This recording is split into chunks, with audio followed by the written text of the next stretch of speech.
என் மகன்களுக்கு வீட்டையும் காட்டையும் விட்டுட்டு போற மாதிரி 10 வயசு பயலோட என் மகன் தனியா நின்று அடுத்தவனை எதிர்பார்க்காம பொழைச்சுக்கணும்ட்டு அவளுக்காக சேர்த்து வச்சது.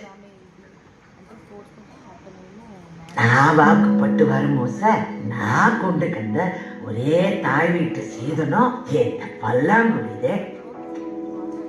இது வெறும் விளையாட்டு இல்லை. ஒரு பொம்பளை எப்படி பொழைக்கணும்னு சொல்லித்தார ரகசியம்.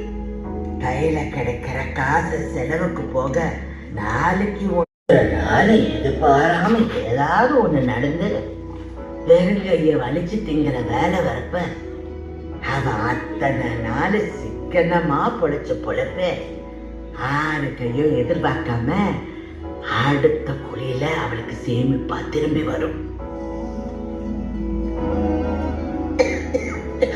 ஒரு மனுஷன் சந்தோஷமா இருக்கிறதுக்கு காசு வேணுமானே எனக்கு தெரியாது. ஆனா மரியாதையா இருக்கிறதுக்கு கண்டிப்பா காசு வேணும். இந்த வாழ்க்கை வாழ்றதுக்கு தான் காசு எல்லாம் பெருசு இல்லைன்னு யாராவது சொன்னா அடுத்த வேலை கஞ்சி கூட கஷ்டம் இல்லாத அளவுக்கு